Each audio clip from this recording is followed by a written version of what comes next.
Bom dia a todos. Estamos iniciando a coletiva das estatísticas monetárias e de crédito.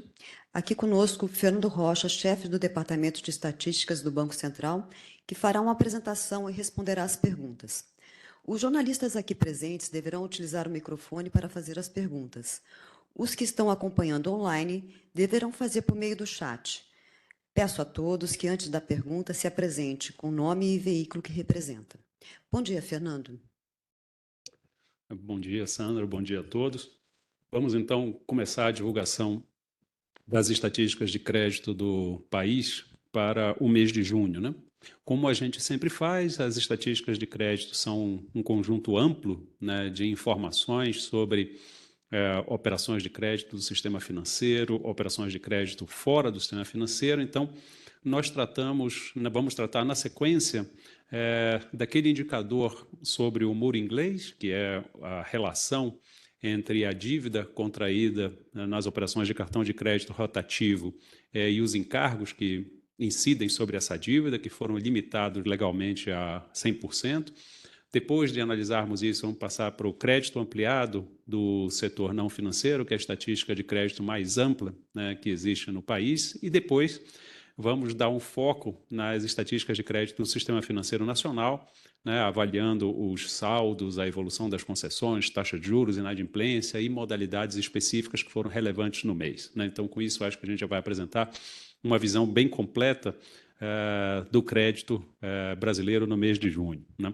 Começando, portanto, como eu havia mencionado, com o indicador do muro inglês, esse é um indicador que o Banco Central passou a compilar e divulgar, né, a partir do ano passado, quando entrou em vigor uma lei que define que a relação entre os juros e os encargos que incidem sobre dívidas não pagas em cartão de crédito rotativo só podem, no máximo, chegar a um valor igual ao montante original da dívida. Então, quando a gente divide, né, o valor dos encargos e dos juros pelo total da dívida, isso não pode ultrapassar 100%. Para acompanhar essa legislação desde o ano passado, o Banco Central passou a divulgar esse indicador com uma amostra de 15 instituições financeiras que representam 80% do total das operações de crédito nessa modalidade. Nós temos planos e devemos, ao longo dos próximos meses, ampliar esse indicador das 15 instituições originais para todas aquelas que respondem às estatísticas de crédito do Banco Central. Em poucos meses nós vamos ampliar essa cobertura, mas o indicador seguirá sendo o mesmo, apenas com uma cobertura mais ampla. Então, referindo especificamente a essas 15 instituições que reportam o indicador hoje, o percentil mais elevado, né, ou seja, o percentil 99 que nós pedimos que eles nos informem, atingiu 84,4% na média das 15 instituições financeiras no mês de junho. Isso representa que, em média, aqueles devedores que estão há mais tempo nessa dívida com cartão rotativo ou que têm as taxas, ou sobre qual incide as taxas de juros mais altas, eles representaram, a dívida acumulada nesse período representou 84%, 84,4% da dívida original. Então, na média, as 15 instituições ainda estão abaixo, né, do patamar, do teto previsto pela lei do muro inglês, mas dessas 15 nós já temos 4 instituições que chegaram a 100% e, a partir daí, a lei começa a ser efetiva e para de acumular juros sobre o valor da dívida original. Outras 3 instituições dessa amostra têm valores percentuais acima de 90%, mostrando que praticamente metade da amostra está com taxas acima de 90%. Logo, a outra metade, as outras 8 instituições, têm valores entre 57% e menos de 90%, e isso mostra a relevância desse indicador, que além da taxa de juros habitual, né, do crédito, que é uma média de todas as operações contratadas no mês, nesse indicador do muro inglês a gente faz uma relação entre os valores absolutos, né, dos juros e encargos e a dívida original, e a gente não só pega 15 instituições separadamente, mostrando as relações em cada uma delas, mas para cada uma delas nós também pegamos 4 pontos no conjunto dos seus devedores. Eles ordenam esses devedores da menor relação juros e encargos em relação à dívida original até a maior, e nós pedimos 4 pontos dessa distribuição. O 25%, 50%, 70%, o percentil 25%, 50%, 75% em 99. Então, enquanto o percentil 99 está com 84,4% na média e ficou estável nesse mês, aqui o percentil 95 tem uma média de 6%. Né? Então, nós vemos o conjunto, né, dos devedores se distribuindo ao longo das várias categorias. Né? A gente, então, como eu havia dizendo um último comentário sobre essa estatística, o Banco Central editou uma resolução, né, determinando que o conjunto das instituições que reportam os dados para a gente fazer a estatística de crédito também passará a reportar os dados para esse indicador, né, do muro inglês. Né, o Banco Central começou a receber esses dados, já teve uma recepção inicial desses dados, que estão passando pelo processo habitual de validação, né, de verificação de qualidade estatística. Se nós encontrarmos inconsistências, né, nós vamos esclarecer isso com as instituições financeiras quando os dados estiverem com uma boa qualidade estatística, porque a gente acredita que nos próximos meses a gente deve alcançar isso, nós passaremos a divulgar, então, naquele site do Banco Central, em estatísticas, taxa de juros e taxa de juros acumulados de cartão, né, nós passaremos a ter, ao invés das 15 instituições financeiras reportando, uma tabela, né, que provavelmente vai ter 50 ou mais instituições ordenadas de tal forma que vocês podem, tanto não só a imprensa quanto os usuários, acompanhar para cada uma das instituições como se dá essa relação e quais são as práticas, né, que essas instituições fazem para cada devedor. Bom, encerrando então essa primeira parte, vamos passar para a segunda. Na segunda parte, a gente vai analisar os dados propriamente ditos da nota para a imprensa, que estão na tabela 1 da nota para a imprensa, que são os dados do crédito ampliado ao setor não financeiro. Esse crédito ampliado é a medida mais ampla de crédito que existe para a economia brasileira, pois ela reúne, além dos dados do Sistema Financeiro Nacional, também os recursos de terceiros que são colocados à disposição das empresas não financeiras, das famílias e dos governos, pelo mercado de capitais e também pelo crédito externo, que é acessado, né, diretamente pelas empresas, famílias e governo no Brasil. Então, o crédito ampliado ao setor não financeiro atingiu 19 trilhões no mês de junho, 19,3 trilhões, o que representa mais de uma vez e meia o PIB brasileiro, 157,5% do PIB brasileiro. Nesse mês de junho, em relação a maio, o crédito ampliado cresceu 9% e foi puxado pelo crescimento dos títulos de dívida. E aqui, como nós estamos falando do crédito ampliado total, a gente inclui também a dívida do governo geral, né? Então, esse crescimento da dívida do governo geral, na modalidade de títulos da dívida pública, foi a modalidade que mais cresceu no mês de junho, né? Esses dados nós vamos analisar com mais detalhes na quinta-feira, quando estivermos discutindo as estatísticas fiscais do país. Os empréstimos do sistema financeiro, que foram a segunda categoria com maior aumento, aumentaram 0,3%, né? Os títulos de dívida cresceram 2,9%, títulos de dívida pública, enquanto os empréstimos do sistema financeiro 0,3%. No mês, o saldo da dívida externa se reduziu também em 2,5%, mas a gente tem um impacto aqui, que essas operações, principalmente os empréstimos externos e a colocação de títulos no exterior, são denominados em moeda estrangeira. Então, quando há uma apreciação da moeda doméstica, como aconteceu agora, né, no mês de junho, esse valor em moeda estrangeira representa uma menor quantidade de reais, por isso teve uma redução dos saldos. Os saldos diminuíram 3,8% e a valorização cambial foi de 4,4%. Então, uma coisa explica bastante bem a outra. Quando a gente olha os resultados nos últimos 12 meses, houve um crescimento de 10,6% no crédito ampliado, também puxado pelo crescimento do saldo dos títulos de dívida, que representaram mais da metade, na verdade, por volta de 60% do crescimento do crédito ampliado como um todo, né? Os títulos de dívida cresceram 14,1%, né, acima da média do 10,6% do crédito ampliado como um todo. Quando a gente destaca só o crédito ampliado para empresas, esse montante foi de 6,6 trilhões, 54% do PIB brasileiro, e teve uma redução de 0,6% no mês, né? E uma elevação de 9,1% nos últimos 12 meses. Né? Também aqui, o impacto da dívida externa foi o mesmo, né? Os saldos da dívida externa denominados em dólares se reduziram pela apreciação cambial e, junto com o comportamento, né, de uma modalidade específica do crédito do sistema financeiro a empresas, que é o desconto de duplicatas, ajudaram a explicar essa queda nos saldos no mês de junho. O desconto de duplicatas a gente vai analisar com bastante detalhes quando a gente vai falando das modalidades do crédito do sistema financeiro nacional. Uma coisa interessante que a gente sempre busca destacar no crédito ampliado para as empresas é a importância desse conceito do crédito ampliado. Vocês estão muito acostumados a ver a gente falar do crédito do sistema financeiro para pessoas jurídicas, né? Então, quando a gente compara esse crédito do setor financeiro para pessoas jurídicas com o crédito ampliado às empresas, a gente vai ver que o crédito do sistema financeiro nacional é pouco mais do que 1/3 do total. Então, quando a gente olha para os dados da nota para a imprensa, olhando só o crédito do sistema financeiro nacional e verifica se as empresas estão recebendo mais crédito ou menos crédito, tal, a gente pode estar vendo só uma parte da história e não vendo a floresta inteira, né? Então, o crédito do sistema financeiro nacional representou 36% do crédito para as empresas como um todo no mês de junho, um valor de 2,4 trilhões de reais.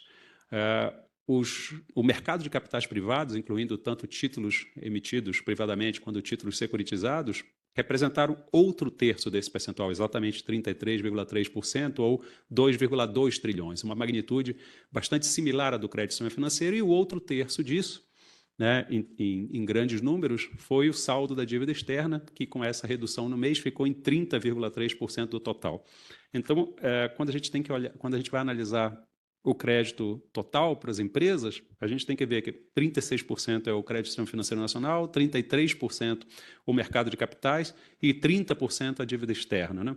Então, o crédito fornecido por não residentes. Então, a gente olhando esse conjunto, né, de dados, né, a gente tem uma visão mais abrangente do financiamento para essas empresas. Eu acho que isso evidencia a importância desse crédito ampliado, é por isso que ele constitui a tabela 1 da nota para a imprensa, é que ele abre as estatísticas de crédito do país, né?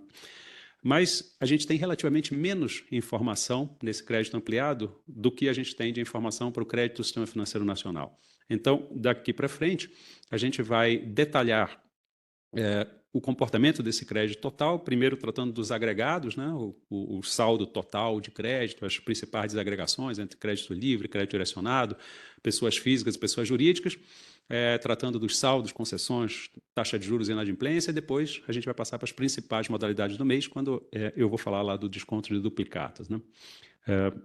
Em junho, o crédito do Sistema Financeiro Nacional total atingiu 6,7 trilhões, com um aumento de 0,5% no mês, né?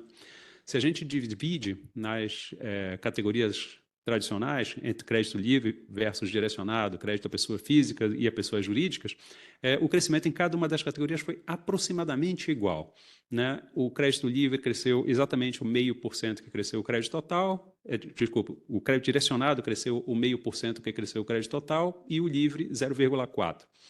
Quando a divisão entre pessoas físicas e pessoas jurídicas, né, o crédito para as empresas cresceu 0,6% e para as famílias 0,4%. Então, esse crescimento foi mais ou menos bem disseminado entre as diversas categorias.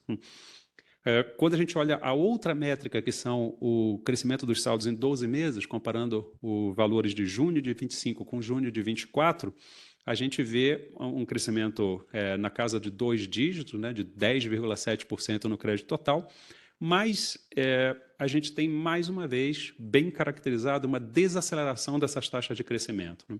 O que eu quero dizer por desaceleração é que, se a gente olha uma série histórica recente, né, esse crescimento foi 10,7% no mês de junho, mas ele havia sido 11,8% em maio, 11,9% em abril, lá, e o pico recente da série foi em fevereiro, 12,3%.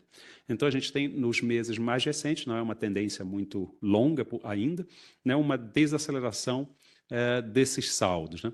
E essa desaceleração, ela parece robusta por essas 4, né, divisões, em pessoas físicas, jurídicas, livre e direcionado. No caso das pessoas físicas, o crescimento dos 12 meses até junho foi de 11,9%, né, o terceiro mês de desaceleração nessa base de comparação. O pico recente foi em março, quando estava crescendo 13%, a gente desacelerou para 11,9%. É uma desaceleração moderada, talvez, se vocês quiserem, e curta, né, que só tem 3 meses, mas eu entendo que ela está caracterizada.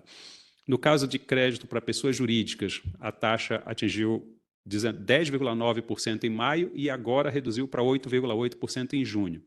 Então, aqui a gente tem uma desaceleração mais forte, mas a gente vai explicar que o dado de maio cresceu acima do esperado, né, por causa das contratações do desconto de duplicatas, que era um movimento de antecipação, né, a um possível aumento do IOF que aconteceria em junho. E agora, em junho, esse movimento já tinha antecipado, então as contratações foram menores, né, e o saldo diminuiu. No caso do crédito livre, também tem essa mesma desaceleração mais forte, pela mesma causa, passando de 11,4% em maio para 9,7% em junho. Nos dois casos, lá, fevereiro era 12%, é o pico recente. E o crédito direcionado, né, sem esse efeito, desacelerou moderadamente de 12,4% para 12%. Né? Ou seja, por qualquer métrica que a gente considere, né, olhando a variação em 12 meses, houve uma desaceleração do crédito do Sistema Financeiro Nacional agora em junho, que também permanece abaixo do pico recente em fevereiro. Né? Quando a gente passa para as concessões elas dependem muito do mês do ano, ou seja, ela tem uma sazonalidade muito significativa. Então, na série da nota para a imprensa, nas tabelas 2, 3, 4, 5, então, esses dados são apresentados tanto nos dados observados quanto nos dados dessazonalizados. Para olhar o que aconteceu em junho, a gente compara a série dessazonalizada e ela teve uma redução de 3,1%, com redução no crédito livre de 3,2%, com redução no crédito para pessoas jurídicas, 7,5%, e aqui, nos dois casos, a gente tem um impacto das operações do desconto de duplicados, e um crescimento apenas nas operações com pessoas físicas, né, que cresceram 1,4%. Quando a gente olha as taxas de juros permaneceram estáveis em junho, no montante, na média de todas as contratações realizadas no mês, essa média ponderada foi de 31,5%. Na verdade, ela ela reduziu 0,1%, mas eu acho que a gente pode afirmar que teve uma estabilidade, mas ela está num nível mais elevado quando a gente compara nos últimos 12 meses, uma alta de 3,6 pontos percentuais. Né? Ou seja, o ciclo de política monetária até junho, né, quando são esses dados, é um ciclo de elevação. Né? Quarta-feira vamos ter uma atualização sobre a decisão de política monetária, mas até junho a gente tinha um ciclo de elevação de taxas que, como esperado, se transmite para as demais taxas da economia e ajuda a explicar essa elevação. Também, se a gente olha, as demais taxas permaneceram estáveis. No crédito livre e no crédito para pessoas físicas, essa taxa permaneceu com essa variação de 0,1 ponto percentual, ou seja, uma estabilidade. As taxas de juros do crédito livre ficaram em 45,4% ao ano, exatamente iguais às de maio. E quando a gente olha no crédito para pessoas físicas, elas também ficaram em 36,3% ao ano, é exatamente o mesmo resultado de maio, e no caso das pessoas jurídicas, que teve uma ligeira variação de 21,3% para 21,2%. Né? Também tivemos estabilidade nos spreads bancários. Os spreads são a diferença entre a taxa de juros que o banco cobra, né, dos seus clientes quando faz a operação de crédito e a taxa de juros que ele paga aos seus, digamos, financiadores que fornecem os recursos, a taxa a qual o banco capta esses recursos. Essa diferença de taxas ficou estável, que é o spread, ficou estável no mês de junho em 20,4 pontos percentuais. Então, no mês de junho, não só as taxas ativas, né, da aplicação dos bancos para os clientes, quanto as taxas de captação ficaram estáveis, e aí a gente vê isso, uma estabilidade tanto nas taxas de juros quanto nos spreads. Né? Quando a gente olha o crédito livre, eu já mencionei, as taxas de juros estavam em 45,4%, com estabilidade também.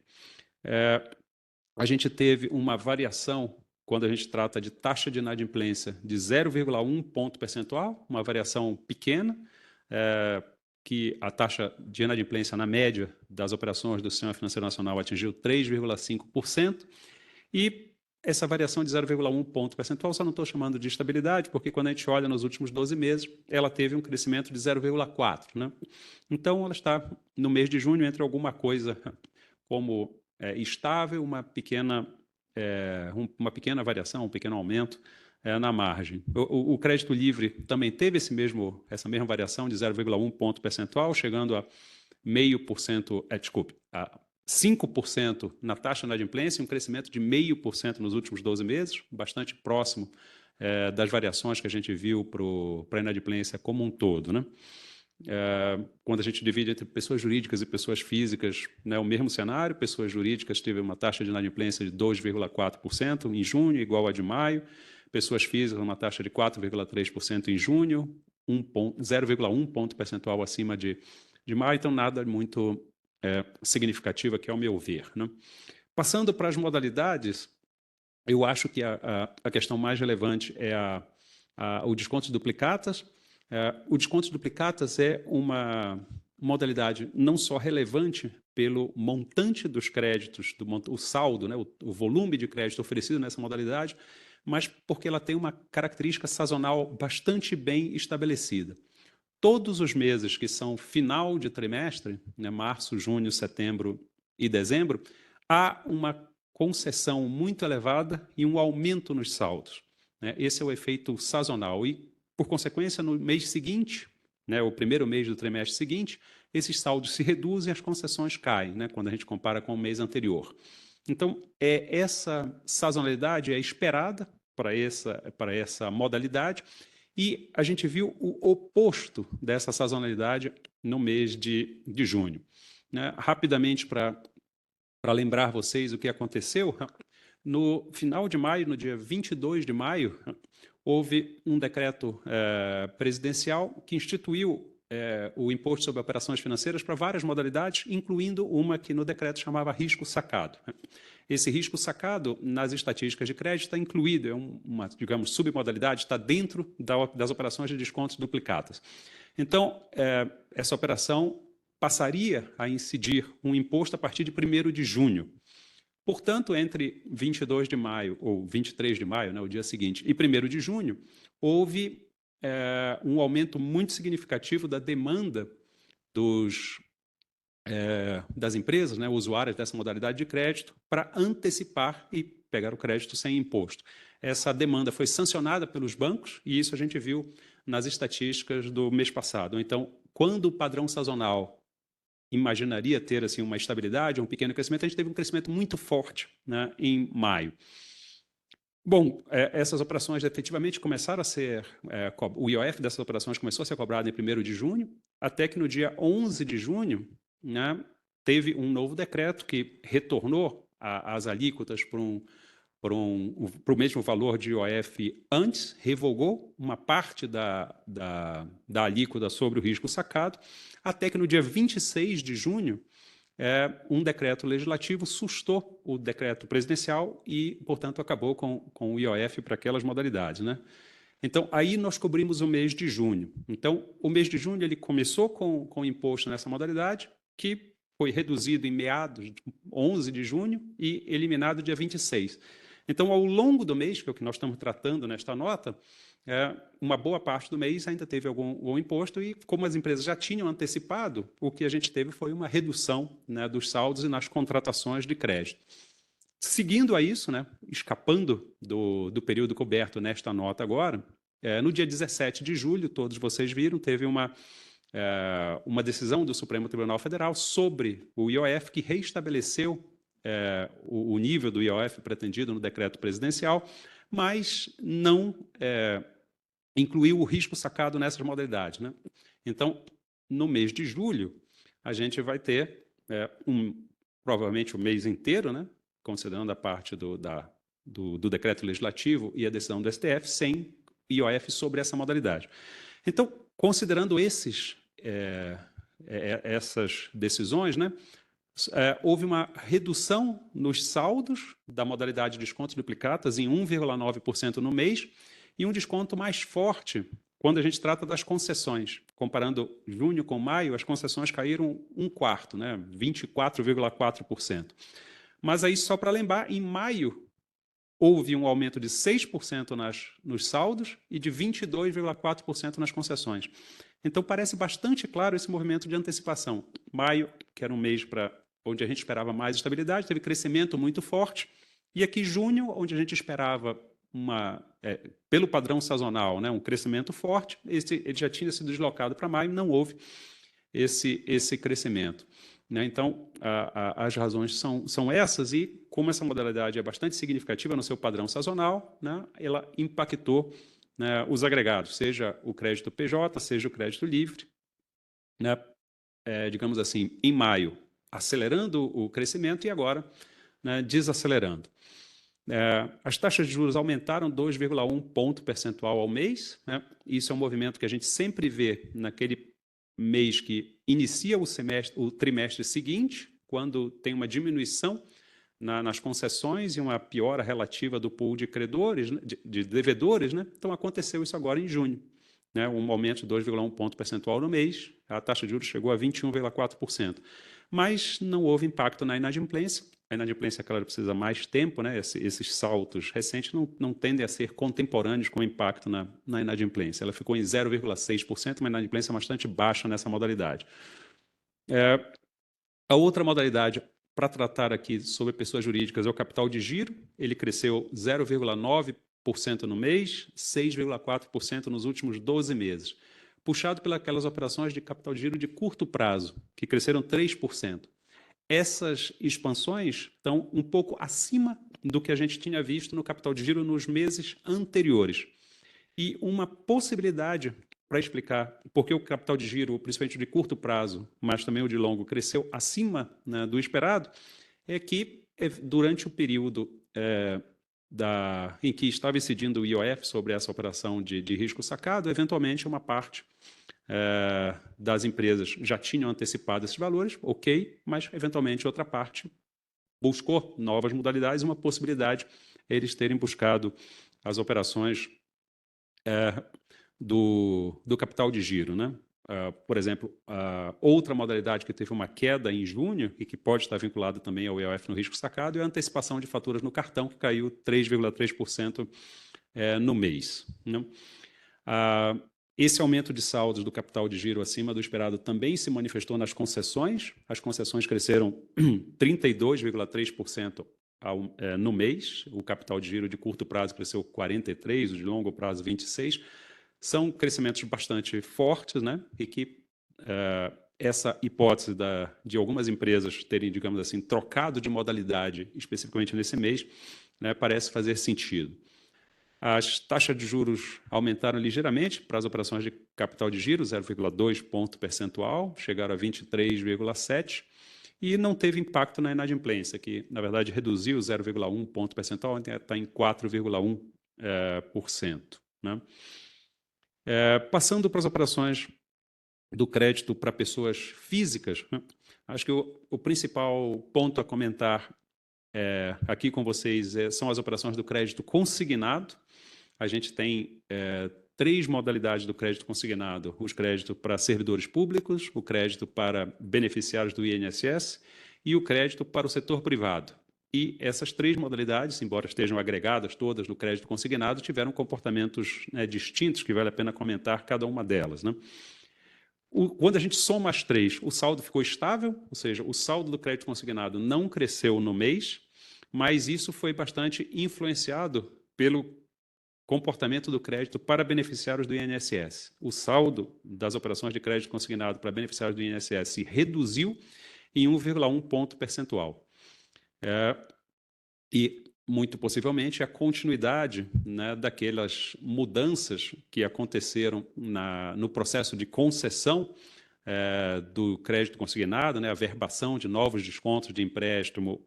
Houve desde maio, uma nova regulamentação do INSS, que tornou mais, digamos assim, segura a concessão, mas por um período, isso pode ser mais restritivo para aqueles novos tomadores, então isso ajuda a explicar a redução dos saldos do INSS.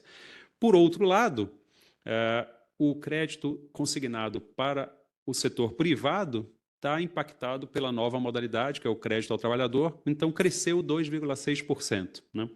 E enquanto os servidores públicos, que não teve modificações, cresceu 0,3% no mês. Ou seja, você tem uma estabilidade no total que é devida ao crescimento do crédito para os servidores públicos estarem na média, no seu crescimento, mas um crescimento mais forte no setor privado e uma redução, né, dos beneficiários. Então, por isso que eu disse que tem 3 comportamentos, né, diferentes.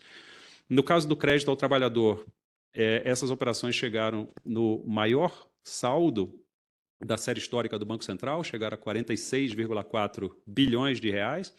Ainda é uma modalidade com saldos menores quando a gente compara com as demais, né? Mas esse é o valor recorde da série.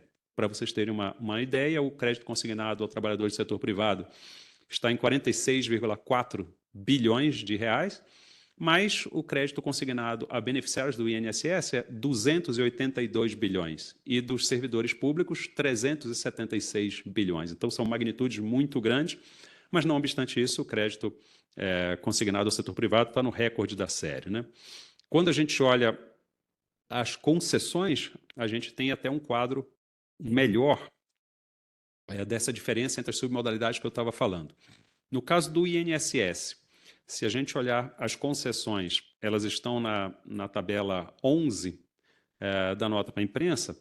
As concessões do crédito consignado a beneficiários do INSS, se a gente comparar com o dado de abril, ou seja, antes dessa mudança que houve em maio, e compararmos, em vez de comparar junho com maio, compararmos junho com abril, houve uma redução de 55% nas concessões. Elas eram de 7 bilhões em abril, passaram para 3,2 bilhões agora em junho, né? Agora, se a gente olhar junho com maio, houve um crescimento de 3%, né? 3% no crescimento de junho contra maio. Ou seja, houve uma queda grande. A minha interpretação é que houve uma redução grande de abril para maio, quando as novas regras entraram em vigor.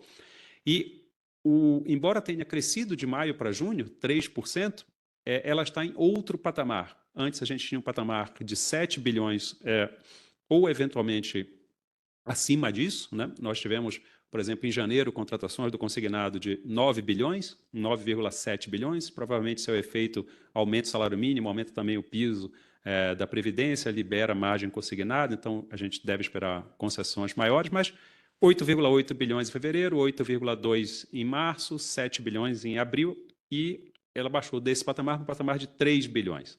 Né? Embora tenha aumentado de 3,1 para 3,2, eu acho que o fato relevante é que elas estão em um outro patamar.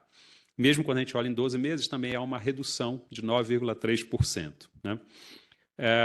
Olhando o consignado privado, a gente viu que o consignado privado ele começou na segunda quinzena de março. Abril foi o primeiro mês com um mês cheio, digamos assim, de concessões desse novo crédito ao trabalhador.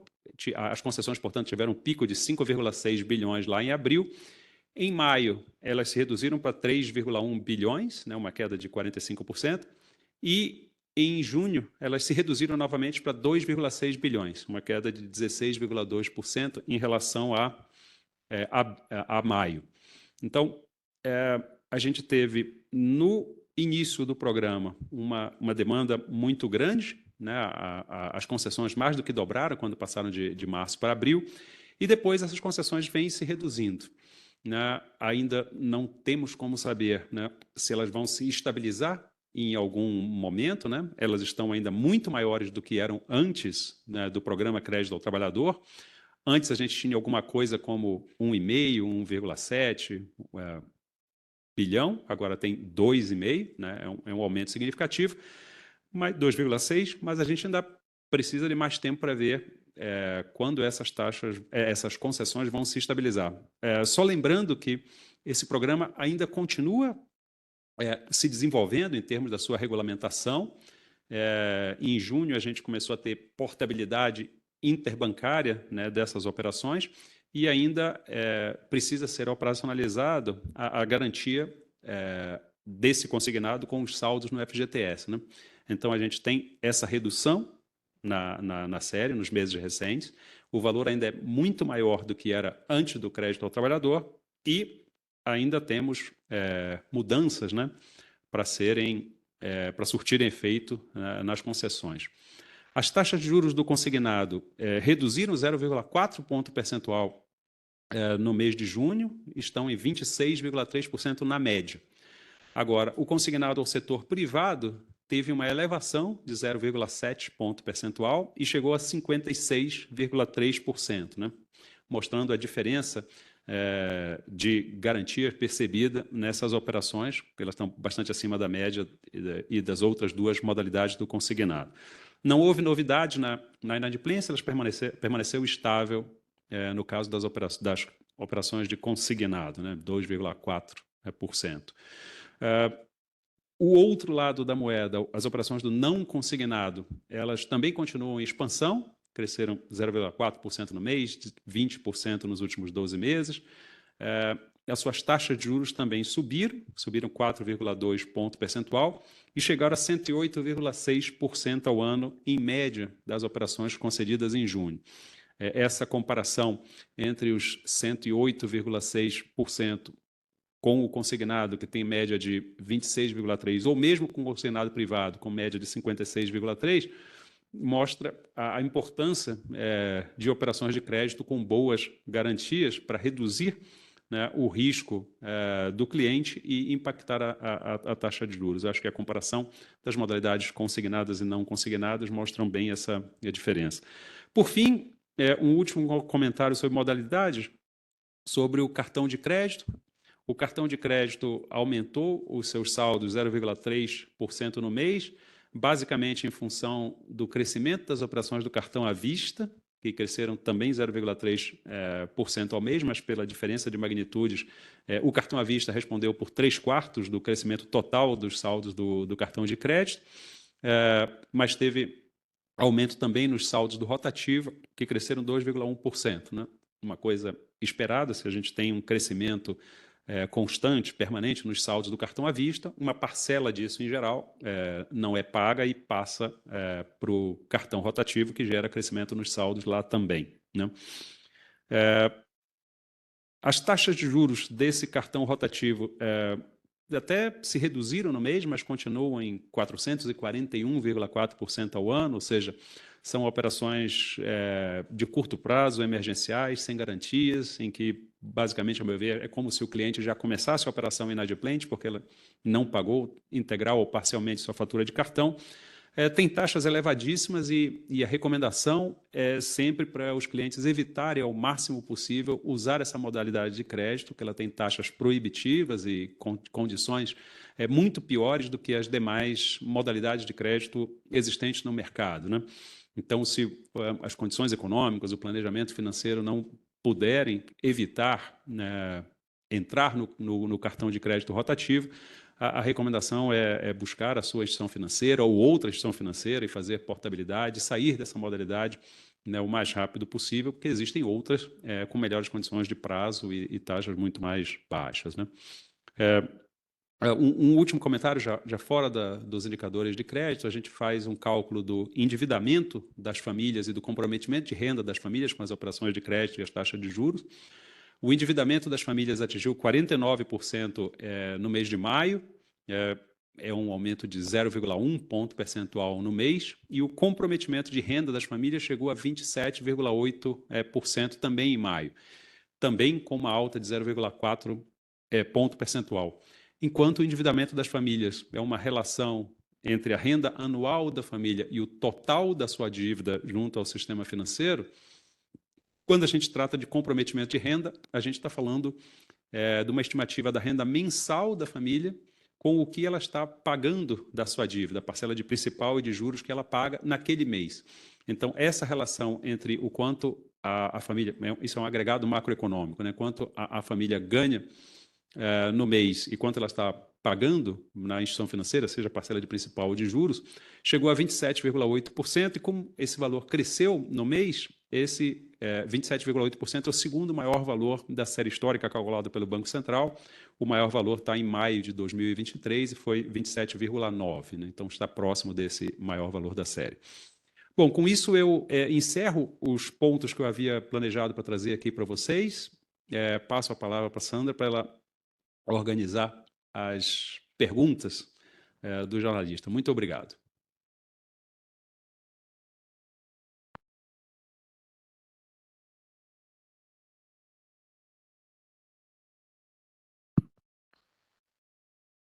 Bom dia, Fernando. Natália Garcia, da Folha de São Paulo. Eu tenho duas perguntas. A primeira, com relação ao indicador do muro inglês, a gente vê, né, pelo recorte que vocês têm aqui, que até agora só 4 instituições chegaram a 100%, algumas mais estão chegando, né, próximas disso, mas já faz mais de um ano que a legislação entra em vigor.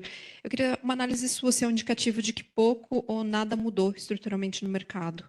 E com relação ao consignado privado, a gente viu uma elevação da taxa média de juros em relação ao mês passado, ainda que menor que o pico, né? Então, pela questão da implementação pouco a pouco, a gente vê um valor bastante elevado. A cada mês que vão chegando os novos dados, a gente vai colocando etapas da implementação do programa, mas, na verdade, a gente não está vendo a redução né, considerável desses juros. Claro que ainda tem o FGTS, que acho que é algo importante. Queria saber se se dá para a gente fazer alguma projeção, alguma expectativa de quanto que a garantia do FGTS pode, sei que não é o seu papel, mas o quanto que a gente pode pensar para frente, ou se esses juros, a tendência é acabar tendo uma redução muito pouco significativa, mesmo com as garantias que vão sendo implementadas. Obrigada. Ótimo. Obrigado pelas perguntas, Natália. Então, começando com o muro inglês. A legislação que trata do muro inglês, ela define que na ausência de uma autorregulamentação desse mercado de cartão de crédito rotativo, ou seja, uma regulamentação feita pelas próprias instituições financeiras emissoras de cartão ou que concedem essa modalidade de crédito ou por suas associações de classe, na ausência dessa regulamentação, a definição legal é que o montante dos juros e dos encargos não pode ultrapassar o valor da dívida original, ou seja, vão ser 100%, vão ser igual, no máximo, a essa dívida original. Isso não é exatamente um cálculo da taxa de juros. Não. A taxa de juros que nós apresentamos aqui, essa taxa de juros acima de 400%, ela é calculada da seguinte maneira. O cliente tem seu cartão de crédito, esse cartão de crédito já é pré-aprovado, tem limites e tudo, e, eventualmente, num mês, ele pagou metade da fatura do cartão. A outra metade, essa parcela não paga, ela automaticamente, no dia do vencimento, se ela não for paga, ela automaticamente vira o cartão rotativo, o crédito rotativo no cartão de crédito. E sobre essa modalidade incide uma taxa de juros. Essa taxa de juros é contratual, definida no contrato. Quando a gente pegou o nosso cartão de crédito, tem uma taxa lá prevista. Ela está expressa numa taxa ao mês, que pode ser 10% ao mês, 13%, 15% e tal. E essa taxa é informada para o Banco Central pelas instituições financeiras. Elas pegam, naquele mês, no junho, por exemplo, cada pessoa que entrou no cartão de crédito, que teve uma nova concessão, ela informa o valor dessa operação e a taxa de juros, né? E a gente faz uma média ponderada, né? A média das taxas pelo valor das operações. E aí, como a gente expressa essas taxas em taxa de juros anuais, né, grosso modo é que a gente transforma uma na outra, eleva a 12ª potência, ou faz uma operação similar assim. Então, esse valor, essa precificação das empresas para as operações de cartão de crédito não teve impactos significativos e também não foi objeto da definição legal, não foi essa opção que o Congresso optou por fazer. O que o Congresso optou por fazer qualquer que seja a taxa de juros que o banco cobra dessa operação de cartão de crédito, quando você, grosso modo, você passa o primeiro mês, pagou 15%, os juros acumularam 15%, né? Você pegou uma operação de R$1.000, os juros e os encargos desse primeiro mês eram R$150, mas você não conseguiu pagar também. permaneceu. No próximo mês, ele vai te acrescentar, já sobre esse montante de R$ 1.150, outros 15%, né? Vai passar a 1.300 e alguma coisa. Então, em alguns meses, crescendo nesse ritmo, você ia chegar aos 100%. Então, a opção do Congresso foi dizer, os bancos cobram a taxa de juros que eles definirem junto com os clientes nas operações, mas não importa qual seja essa taxa de juros, eu vou limitar esse valor em reais, o valor nominal, a 100%, e é como se você tivesse a taxa de juros definida, e se ela for maior, esse período de tempo é menor, né? E depois disso a taxa passa a ser zero. Então foi essa definição. Ela está sendo cumprida, nenhuma instituição financeira cobra juros além de ter esses 100%, esse indicador é uma amostra disso, mas a gente tem relatos das instituições financeiras que informam a gente, por exemplo, essa regra começou a valer em janeiro de 2024, a gente já tem 1 mês e meio que essa regra está funcionando, e a gente tem, entre as 15 instituições financeiras, algumas que nos dizem, o meu maior devedor aqui, ou percentil 99, para ser mais preciso, ele está com 57%. O que ele acumulou de dívida aqui é 57% desse total. E tem outro que me diz que é 100%, e tem os intermediários. Então, os bancos nos relatam uma limitação de taxa de juros antes de chegar no 100%, alguns bancos mais conservadores, então, para não deixar chegar no 100%, eles antecipam esse efeito da lei para 80%, alguma coisa, e não passam disso. Tem outros bancos que são mais, talvez, agressivos na oferta de novos produtos e migram esses clientes do crédito rotativo para outras linhas, né? E aí, se ele migrar o crédito rotativo dessa linha para outra, é como se ele, entre aspas, quitasse essa operação e abrisse uma operação com o mesmo valor numa outra modalidade, né? O mesmo valor, mas com taxa diferente, prazo diferente e tudo. Então, aqueles devedores, os maiores devedores, saem dessa conta, né? Então, eu acho que um dos impactos é que cada instituição financeira tem diversas formas de tratar esses clientes. Algumas cumprem o limite legal e depois disso encerram, outras antecipam esses limites e outras ou são mais bem-sucedidas ou são mais agressivas na oferta de negociação. Então, esses impactos a gente vê, de fato. O que não teve impacto, mas também não foi a decisão legislativa, nas taxas de juros, aquelas contratuais que você cobra com os clientes. Sobre consignado privado, eu acho que eu posso traduzir nas minhas palavras o que eu entendi, né, do espírito da pergunta da Natália, dizendo qual vai ser o que a gente chama em economia de steady state, né? Qual vai ser a taxa de juros dessa operação, quando ela estiver plenamente operacional, né? Nós não temos como saber isso na realidade, né? Mas a gente pode ver algumas coisas. O crédito ao trabalhador inovou em termos de crédito consignado, porque antes do crédito ao trabalhador, uma empresa do setor privado, ela depende, os empregados dessa empresa, elas dependiam que a empresa tivesse um convênio com uma determinada instituição financeira. Então, isso deveria existir, por exemplo, em empresas privadas grandes, sejam estatais, como a Petrobras, sejam, sei lá, o Vale do Rio Doce ou qualquer outra. Empresas grandes, era mais fácil elas fazerem esse convênio com as instituições financeiras, então os seus clientes, os seus empregados iam lá e faziam operações de crédito consignado, se assim desejassem. O que aconteceu agora é que, como todos esses empregados do setor privado estão vinculados ao e-social, o e-social passou a ser a plataforma de informação para que os bancos possam ter acesso às informações do cliente, e esse cliente pode acessar qualquer banco sem que precise que a sua empresa tenha convênio com esses bancos. Então, acho que isso melhorou muito a condição de acesso a crédito para as empresas, para os trabalhadores de empresas médias e pequenas, né? Se a gente fizer uma suposição que empresas médias e pequenas têm uma rotatividade maior, né, de trabalhadores, a gente pode imaginar que os bancos vão tratar esses trabalhadores como mais arriscados, que eles tenham um menor nível de relações bancárias prévias, ou um histórico bancário, né? Estão abrindo um novo histórico bancário com as instituições financeiras todas, sem ter essa relação antes. Então, dá para imaginar que eles sejam vistos como clientes mais arriscados, que têm uma taxa mais elevada. Além disso, no primeiro momento, houve uma demanda muito grande por esses créditos, que uma demanda muito grande faz aumentar o preço, né? Então, a gente viu um aumento dessas taxas em março e em abril, depois disso, em maio, uma pequena redução, e agora, em junho, um aumento novamente, né? Então, acho que os fatores que explicam esse primeiro momento, né, são esses, né? O perfil dos clientes, a ampliação e tudo. Só que quando você tem o caso novo que está sendo tratado, o cliente, o empregado da empresa tem a sua informação no E-Social, faz a consulta para vários bancos, escolhe uma instituição financeira, faz a operação de crédito naquele banco.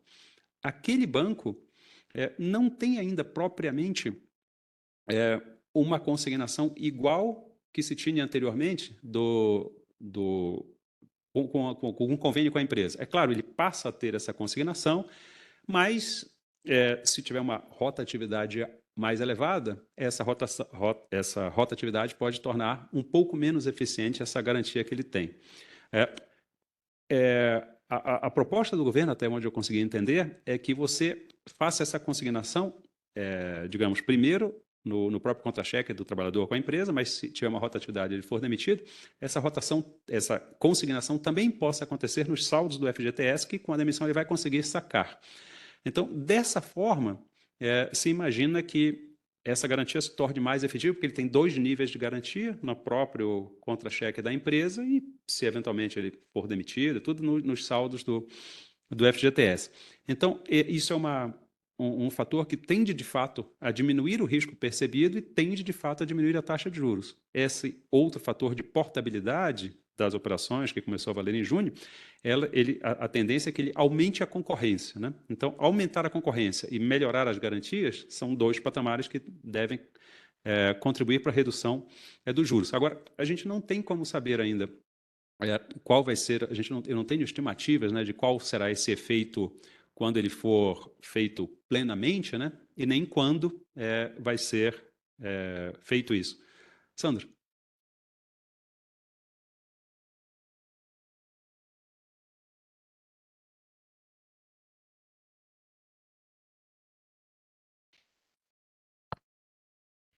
Desculpa, mas com relação, por exemplo, à portabilidade interbancária, já tinha uma expectativa de que isso ajudasse, fosse um critério, e não foi o que a gente viu na prática, né? Só uma ponderação nesse ponto, né? Porque no mês passado, que se não me engano, tinha né, sido dito algo nesse sentido. Isso.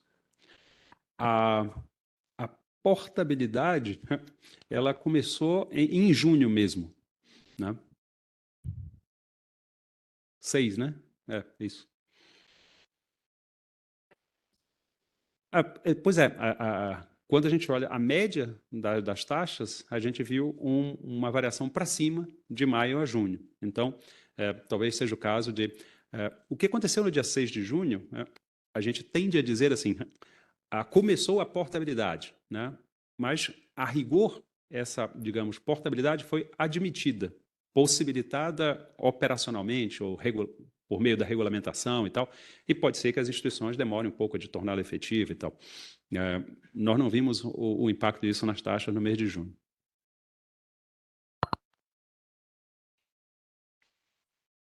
Só uma dúvida rapidinho. Gabriel Shinohara, do Valor Econômico. No consignado ainda do privado, a inadimplência vem caindo bastante, né? Se isso é só o efeito do aumento dos saldos, se tem alguma outra coisa. Obrigado. Ok.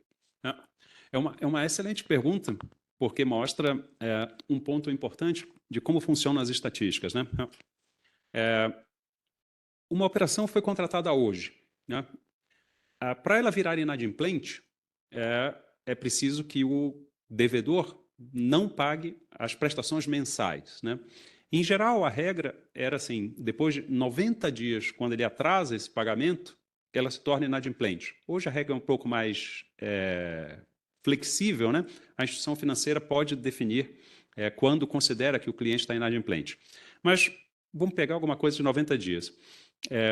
Não é 90 dias da concessão do crédito, é 90 dias que o cara deixou de pagar. Então, ele pega um crédito consignado no dia 1º de junho, né? Ele vai fazer o primeiro pagamento, supostamente, em 1º de julho, né? E, em geral, se paga a primeira parcela, porque as condições econômicas tendem a ser muito parecidas no momento da contratação. Você leva um tempo para atrasar parcelas, aquela parcela que atrasa. E depois desse primeiro atraso, ele não é classificado imediatamente como inadimplente. Então, ele é classificado como saldo em atraso, e depois disso, ele gera inadimplência. Então, tem uma diferença entre o momento da contratação de crédito e o momento que aquela parcela é caracterizada como inadimplente para fins da estatística e é reportada na nota.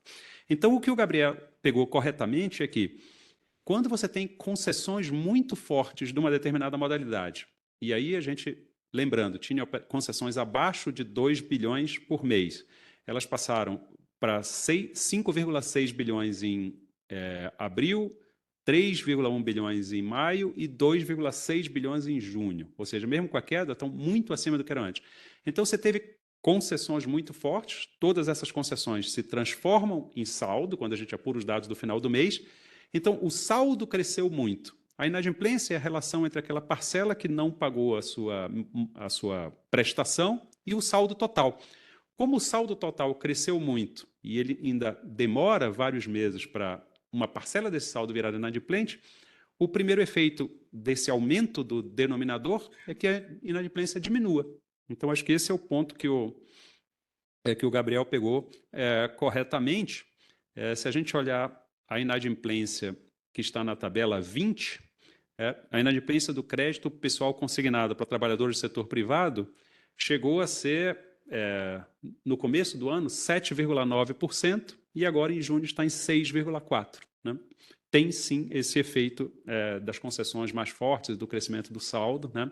Com o aumento do denominador reduzindo a taxa.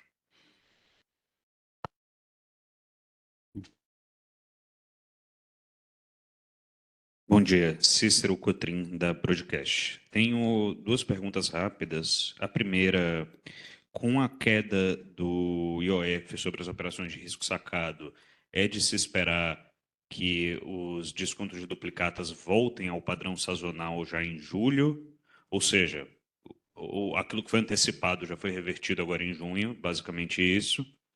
E a segunda pergunta, na tabela 26, 26? Isso. A gente tem os saldos por tipo de instituição, né? Uhum. E me chamou a atenção que o saldo de crédito das instituições financeiras privadas nacionais foi ao maior nível da série em termos de participação. É uma tendência isso mesmo, que elas continuem aumentando a participação, ganhando sobre essas instituições financeiras públicas? Obrigado. Opa. Na primeira parte, eu tenderia a dizer que, com digamos assim, o esclarecimento de quais são as regras que afetam o risco sacado, a gente tende a voltar à normalização. Mas veja, a gente teve o decreto legislativo que sustou o IOF, foi em 26 de junho, e a gente teve aí, digamos assim, mais de 15 dias, né, 3 semanas, sem o imposto, mas com uma certa incerteza de como ele continuaria, né? Até que essa solução chegou-se a uma conclusão em 17 de julho, com a definição do STF. Então, a gente tem pelo menos os primeiros 15 dias de julho em que havia uma incerteza se o IOF estava ou não, porque tinha um decreto legislativo e a decisão do Supremo. Digamos assim, eu acho que um indicador de como estava essa incerteza nesses primeiros 15 dias é que, depois da decisão do Supremo, a Receita Federal esclareceu a ausência de cobrança retroativa. Então, um eventual risco, se a Receita Federal precisou esclarecer isso, era porque provavelmente havia dúvida, né?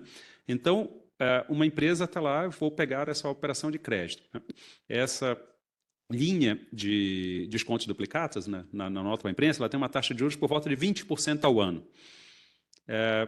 Se eu ponho o IOF, ou, digamos assim, transformo o IOF em juros anuais, eu poderia ter um juro bastante acima do que eu estava esperando. Então, se havia uma probabilidade de... hoje eu não tenho juros, aqui, sei lá, no dia 10 de julho, eu vou lá, capto esse recurso, não tem juros, mas, eventualmente, se a decisão do Legislativo for mantida, eles podem me cobrar retroativo, isso pode afetar o cálculo de custo da empresa, né? Então, eu diria que a gente pode ter um impacto disso ainda no mês de julho, E, assim, qual que seria o padrão esperado do mês de julho sem essa história, né? Você tem junho muito forte e uma queda em julho. A gente já teve essa queda em junho, ela foi antecipada, né? Então, julho, a gente deve ter concessões que têm esse impacto de não é um mês de muita demanda e ainda havia um impacto, né, dessa incerteza, pelo menos na primeira metade do mês. Eu imagino que, posteriormente, aí sim a gente vai ter a volta desse padrão sazonal para essa série, talvez não em julho, mas nos meses seguintes, né? Em relação ao crescimento do saldo de crédito das instituições financeiras privadas nacionais, essa informação está na tabela 26, como mencionou o Cícero, onde a gente tem os saldos do crédito dividido em instituições financeiras, os créditos concedidos por instituições financeiras públicas, privadas nacionais e privadas estrangeiras, né? Nós temos os saldos, a inadimplência e as provisões. O saldo das instituições financeiras privadas chegou a 3 trilhões de reais, né? Eles superando, já vinha superando antes, o saldo das instituições financeiras públicas de 2,8 trilhões. Né? No mês, se você olhar a taxa de crescimento, a taxa de crescimento do crédito das instituições financeiras públicas e privadas nacionais foi similar. As públicas deu 0,6, as privadas 0,5. Um percentual praticamente igual sobre um saldo mais alto faz com que o valor nominal seja maior e, digamos assim, até possa aumentar a distância. Mas eu acho que não tem nenhuma, que eu tenha percebido, pelo menos, inflexão de comportamento, de demanda por risco das instituições, digamos, financeiras públicas sendo mais avessas, as instituições privadas menos avessas. Acho que não teve nada de diferente aí. Foi uma continuidade de tendências. Claro, quando a gente está falando de instituições financeiras públicas, a gente está falando de uma quantidade menor de instituições financeiras privadas são um número bastante maior, mas os saldos delas são próximos e eu não percebi nenhuma mudança de comportamento, apenas reafirmou o que a gente já vem vendo ao longo do ano. Bom, acho que não temos mais perguntas, então eu queria agradecer a todos pela participação, pelas perguntas, elas sempre dão oportunidade de maior esclarecimento dos temas, né, que vocês têm dúvidas.